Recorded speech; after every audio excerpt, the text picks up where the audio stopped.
리플이 밤사이 9%가량 떨어졌습니다. 이유는 두 가지로 요약할 수가 있는데 오늘 아침에 두 가지 악재가 함께 올라왔습니다. 첫 번째는 코인베이스의 해킹 이슈, 두 번째는 리플 SEC 소송 합의 신청 기각입니다. 오늘 시장 하락의 진짜 원인과 이게 단기간의 조정 구간인 이유, 그리고 우리가 여기를 어떻게 매수 타점으로 이용해서 큰 수익을 볼 수 있는지를 알아보도록 하겠습니다.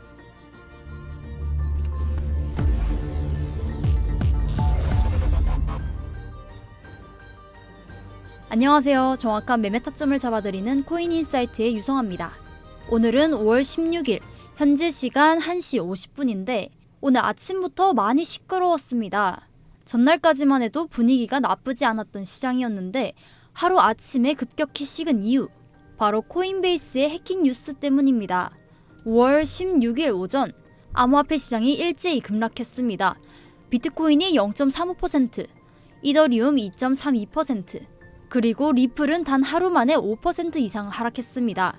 이번에 해킹을 당한 코인베이스는 미국 최대 암호화폐 거래소이자 나스닥 상장의 기업입니다. 여기에서 뭘 해킹당했냐? 고객의 데이터를 해킹당했는데 이메일 주소부터 이름, 전화번호, 주소 같은 개인정보들이 털렸습니다. 아니 이거 해킹해서 어디 쓰려나 했더니 고객의 개인 데이터를 유출하지 않는 조건으로 2천만 달러를 요구했습니다.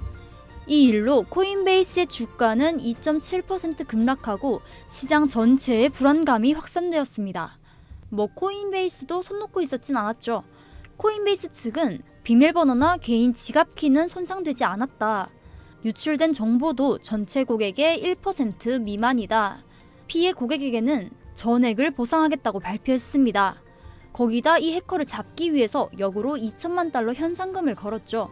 사고 대응은 빠르고 투명했지만 시장이 민감하게 반응하고 있는 건 어쩔 수가 없습니다. 보안에 대한 근본적인 불신이 확산되면서 투자 심리 전체가 위축되었는데 이를 가장 명확하게 보여주는 지표가 바로 공포 탐욕 지수입니다. 이 지수가 하루 만에 무려 5포인트나 떨어졌습니다. 그만큼 시장 분위기가 빠르게 얼어붙고 있다는 뜻이죠. 이렇게 꼭 봐야 할 기사들과 지표들은 저희 코인인사이트 팀 텔레그램 소통방에서 매일매일 짚어드리고 있습니다. 전문가분들이 분석해서 꼭 필요한 정보들만 드리고 있는데 저희가 정리만 해드리면 보시는데 5분도 걸리지 않으니까 매일 체크해주시면 좋겠습니다. 시황과 지표 정리부터 이제 관점 분석까지, 다른 곳에서는 유료 운영을 하기도 하는데 저희는 100% 무료로 운영하고 있습니다. 대신에 들어오실 때 꼭 채널 구독과 좋아요 그리고 응원의 댓글 달아주시고 입장 방법은 영상 설명란이나 고정 댓글에 링크 열어뒀습니다. 여기로 입장 신청을 해주시면 됩니다. 자, 다시 본론으로 돌아와서 코인베이스의 이런 빠른 대응에도 시장이 이렇게 민감하게 반응하고 있습니다. 그래, 이번 사건으로 시장이 흔들리는 건 알겠어. 근데 다른 코인들은 조금씩 떨어지는데 리플만 왜 이렇게 급락했나 보니까 리플은 한 가지의 악재가 더 겹쳤습니다. 리플과 SEC의 수년간 이어진 싸움이 이제 끝나나 싶었었죠. 소송이 마무리되어 가면서 투자자들의 기대감도 올라가고 있었습니다. 하지만 법원에서 이 합의안을 기각했습니다. 아니 당사자들이 합의를 본다는데 왜 기각이 된 걸까요? 이번 판결을 내린 토레스 판사는 이번 합의안이 절차적으로 부적절하다고 판단을 했습니다. 이번 리플과 SEC가 낸 요청은 우리 예전에 내렸던 판결 중에 일부를 좀 없애주세요 라는 거였습니다. 그런데 문제는 이런 식으로 이미 확정된 판결을 바꾸려면 법적으로 진짜 특별한 이유가 있어야 합니다. 예를 들면 완전히 새로운 증거가 나왔다거나 당시 절차에 심각한 문제가 있었다든가 그런 경우인데 법원은 이렇게 생각을 한 거죠. 너네 둘이 좋게 끝내고 싶다고 해서 리플이 한 이 법 위반을 가볍게 넘어가면 다른 기업들은 그걸 보고 우리도 저렇게 대충 합의하면 되겠구나 라고 생각할 수 있겠죠. 그래서 토레스 판사가 말한 거죠. 법원은 이게 두 당사자가 동의했다고 해서 바로 승인해주는 게 아니라 그 합의가 공정하고 또 합리적인지 그리고 공공의 이익에 부합하는지를 반드시 확인해야 한다. 그런데 리플과 SEC는 그만큼 특별한 사정은 제시하지 못했다고 본 겁니다. 그래서 판사가 절차상 안 된다라면서 딱 잘라서 기각을 해버린 거죠. 이렇게 해서 리플이 급락했는데 우리 투자자분들 불안할 수밖에 없습니다. 그런데 이게 오히려 좋은 기회일 수가 있어요. 저는 이 하락장이 단기적일 것으로 보고 있습니다. 과거를 떠올려 보면 리플의 소송이 처음 일어났던 날 2000년대 말 SEC가 리플을 고소하면서 70%가량 폭락했던 가격이 2021년 4월 법원에서 긍정적인 판단이 나오자 미결제 약정이 7조 원 가까이 급증하면서 일주일 만에 1.9달러, 220%나 상승하였습니다. 그리고 지금 현재 리플은 SEC와의 법적 분쟁을 하면서 5% 이상 하락하던 가격이 법적 불확실성이 해소되면서 계속해서 상승하고 있었습니다. 그렇게 리플의 미결제 약정도 한 달 만에 76% 상승하면서 7조 7천억 가까이 급증했습니다. 이 상황이 2021년의 상황과 너무 비슷하지 않나요? 현재 상황이 과거의 어떤 상황과 비슷하다면 미래도 예측할 수가 있습니다. 우리는 그걸 프랙탈이라고 하죠. 그런데 이렇게 생각하시는 분들도 있을 거예요. 현재 상황이 과거와 완벽하게 같지는 않지 않냐? 리플의 가격도 그때보다 많이 상승한 상황이고 이번에는 소송 합의가 기각되기까지 했습니다. 그래서 다르지 않냐라고 할 수 있지만 이번 소송이 기각이 된 건 리플과 SEC의 마찰이 아니라 법원에서 이게 합당하지 않다라고 생각해서 기각이 난 것입니다. SEC는 리플한테 해줄 만치 해주려고 했어요. 벌금도 줄여주고 암호화폐 친화적인 행보를 보이고 있기 때문에 나중엔 리플과 SEC가 둘이서 짝짝꿍하고 다른 편법을 가지고 올 수도 있다는 거. 그리고 시장의 흐름을 조금 더 크게 보려면 나스닥 지수를 보면 되는데 현재 채널의 상단선을 돌파한 상황입니다. 나스닥은 과거부터 이 채널을 따라서 우상향하는 흐름을 유지해왔고 세계 증시는 이 나스닥과 대부분 커플링되는 모습입니다. 즉 나스닥이 떨어지면 리스크 에셋들은 같이 하락하는 모습을 보여줬고 반대로 상승하면 똑같이 상승하는 모습을 보여줬습니다. 그래서 과거 2024년 11월부터 2025년 2월까지 나스닥 지수가 상승 채널을 돌파한 시점을 비트코인 차트에서 같이 보면 같은 기간인 11월부터 2월까지 상승장이었던 모습을 확인할 수가 있습니다. 그리고 관세 전쟁으로 인해서 나스닥 지수는 채널 안으로 복귀했고 코인 시장도 하락장으로 접어들었었는데 그리고 시간이 지나 지금 나스닥이 다시 한번 채널의 상단을 돌파하였습니다. 지금 여기에 있는 파란 상승 추세선의 저항을 막고 있지만 이후에 이 안에서 놀기만 하더라도 지속적으로 상승할 수가 있다는 거죠. 이 말인즉 나스닥이 상승 채널을 돌파한 지금 전체 금융시장이 상승 추세라는 것이고 코인 시장 역시도 같은 상승 추세라는 것입니다. 따라서 리플의 이번 하락도 전체 상승 흐름 속에서는 단순한 조정에 불과하기 때문에 악재가 있더라도 단기적으로 조정 후에 다시 상승 추세로 복귀할 가능성이 매우 높다라는 것이죠. 그래서 지금의 하락장이 오히려 기회가 될 수가 있습니다. 즉 이번 조정은 매수 타점으로 우리가 이용해서 큰 수익을 볼 수가 있다는 것이죠.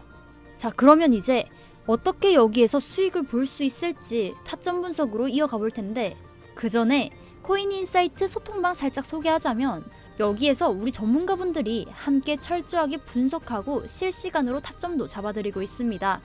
리플도 여기에서 꼭 놓치지 마시고 함께 수익 달려보시면 좋을 것 같아요. 혼자 하는 것보다는 함께 공부하면서 하면 승률이 정말 많이 올라갑니다. 이번 달 익절률만 85% 이상, 누적 수익률도 1200%를 돌파했는데 입장 신청은 영상 설명란이나 고정 댓글에 있는 이 링크를 통해서 받고 있습니다. 소통방 입장이 아니더라도 투자 상담도 받고 있습니다. 여기 있는 것들 모두 무료로 받고 있습니다. 대신에 소통방 입장하실 때 구독, 좋아요까지 꼭 눌러주시고 영상에 댓글까지 달아주시면 영상 제작에 너무나도 힘이 됩니다. 자, 이렇게 신청 주시면 자세하게 상담 도와드리겠습니다. 자, 그럼 차트 분석 들어가겠습니다. 오늘 말씀드린 이런 이슈들로 단기적으로 하락 추세이긴 하지만 지금 이 큰 상승 채널 안에서 움직이고 있기 때문에 중장기적으로 상승 추세는 유지하고 있는 중입니다. 이런 하락장에서도 저희는 이런 반등 자리를 100% 적중하면서 완벽하게 수익 실현을 했습니다. 자, 그러면 우리는 하락장에서 반복적으로 나오는 이 반등 구간을 이용해서 수익을 먹을 수가 있습니다. 자, 지금 자리에서는 리플이 이 빨간 하락 추세선을 상향 돌파한다면 상승 시나리오 관점으로 봐주실 수가 있습니다. 자, 이 구간에서 지지를 받는 흐름까지 확인을 해주신다면 여기 2.43 부분에서 진입을 해주시면 되는데 목표가는 어디까지 보느냐? 여기 파란 채널의 중단선 이 구간 2.456 부근에서 전량 익절해 주시면 됩니다. 다만 여기에서 상승하면서 1시간봉 이상의 RSI를 보고도 과매도 구간에 접어들지 않았으면 수익을 극대화할 수가 있지만 이 부분은 거래량도 봐야 하고 실시간으로 대응이 필요하기 때문에 이후에 실시간 대응은 소통방에서 안내를 해드리도록 하겠습니다. 장기적으로 봤을 때는 리플은 다시 상승할 것으로 예상이 되지만 단기적으로는 대상승 시나리오는 보이지 않고 있습니다. 그래서 여기 하락 추세선을 뚫지 못하고 저항을 받고 내려가게 된다면 그때는 이제 하락 시나리오의 관점으로 봐주셔야 하는데 여기서 저항을 받고 내려가서 이 지지 구간 상단선에서 지지가 확인이 된다면 여기 2.3349 부근에서 진입을 해줍니다. 자, 여기서 1차 진입 후의 목표가는 그 위에 파란 상승 채널 여기 2.369 부근까지 봐줍니다. 만약 이 지지 구간의 상단선에서 지지를 받지 못하고 더 하락하게 된다면 2차 진입은 이 지지 구간의 하단선인 여기 2.3039 구간에서 2차 진입을 해주시면 됩니다. 여기서 더 하락하게 된다면 그때는 이제 3차 진입으로 이 채널의 하단선 여기 2.276 부근에서 진입을 해주시면 됩니다. 자, 여기에서 주의할 점 제가 영상에서 항상 말씀드리죠. 진입가가 1차를 지나고 2차, 3차까지 내려간다면 2차, 3차 진입 시 목표가로 다시 조정을 해주셔야 할 수가 있습니다. 그런 경우에는 아까 말씀드린 소통방에서 실시간으로 목표가를 조정해서 말씀드리고 있으니까 거기에 들어오셔서 실시간 대응 방법을 받아보시면 좋을 것 같습니다.